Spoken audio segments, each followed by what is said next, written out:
Moin meine Freunde der gepflegten Selbstreparatur. In diesem Video möchte ich euch zeigen, was ihr machen solltet oder machen müsst, wenn ihr den Fehler E29 oder E28 bzw. bei den neueren Geräten den Fehler E330 oder E92 habt. Beide Fehler bedeuten, dass etwas mit dem Durchflusssensor nicht stimmt. Der Fehler tritt im Normalfall schon beim ersten Wassernehmen auf. Um das genauer zu kontrollieren, baut ihr, wie hier im Video gezeigt, die Arbeitsplatte ab. Das sind 2 Schrauben von hinten. Danach könnt ihr die Arbeitsplatte relativ einfach nach hinten wegziehen. Wenn das nicht so einfach geht, dann haut einmal vorne kurz gegen die Arbeitsplatte dagegen. Dort klemmt die manchmal ein wenig.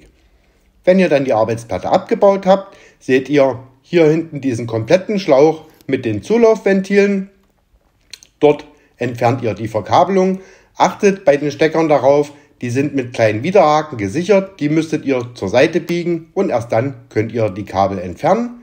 Hier haben wir das Kabel für das Magnetventil, auch dort ist wieder so ein kleiner Haken dran, den drückt man nach unten und danach kann man den Stecker entfernen. Ganz unten ist noch der Stecker für den Sensor, den können wir aber erst später entfernen. Dazu muss erst alles herausgenommen werden. Habt ihr dann die Verkabelung entfernt, entfernt ihr hier hinten bitte noch diese beiden Schlauchschellen von den Schläuchen.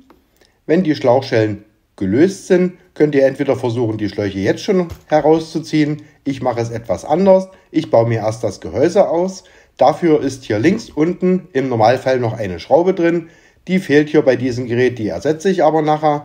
Und wenn ihr diese Schraube herausgeschraubt habt, nehmt ihr einen Schlitzschraubendreher und hebelt in diesen Schlitzen diese kleine Halterung etwas nach oben, dass unten diese Rastnase herausgeht.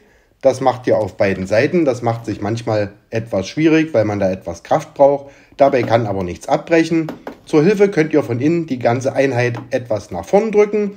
Wenn ihr das dann gelöst habt, nehmt ihr es etwas heraus und ihr könnt das restliche Kabel lösen, weil ihr dann besser herangelangt. Wenn ihr das Kabel gelöst habt, könnt ihr dann auch noch die Schläuche abziehen und ihr habt den kompletten Zulaufschlauch ausgebaut.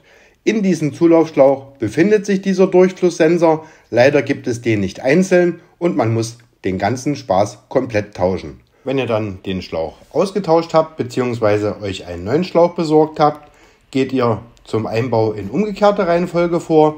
Zuerst fädelt ihr den kompletten Aquastopp wieder hier etwas ein. Danach mache ich es so, dass ich die Schläuche zuerst wieder aufstecke. In welcher Reihenfolge ihr das letzten Endes macht, das bleibt euch überlassen. Wenn die Schläuche aufgesetzt sind, nehme ich zuerst den unteren Stecker. Das ist der hier mit den grauen Kabeln. Das sollte man sich, wie gesagt, im Vorfeld etwas merken, wo die angeschlossen werden. Und wenn dieser Stecker angeschlossen ist, wird diese Halterung hinten zuerst oben eingerastet und dann unten hineingedrückt. Wenn ihr das gemacht habt, könnt ihr das Ganze wieder mit der Schraube sichern. Danach werden dann oben noch die restlichen Kabel wieder angeschlossen und eingesteckt. Und vergesst bitte auch nicht, zu guter Letzt noch die Schlauchschellen an den beiden Schläuchen wieder festzumachen. Bei einem ersten Probelauf ist es auch sinnvoll zu schauen, dass hier alles dicht ist und kein Wasser austritt. Und erst wenn das alles erledigt ist, solltet ihr die Arbeitsplatte wieder anbauen. Wenn ich euch mit dem Video helfen konnte, würde es mich freuen, wenn ihr meinen Kanal abonniert.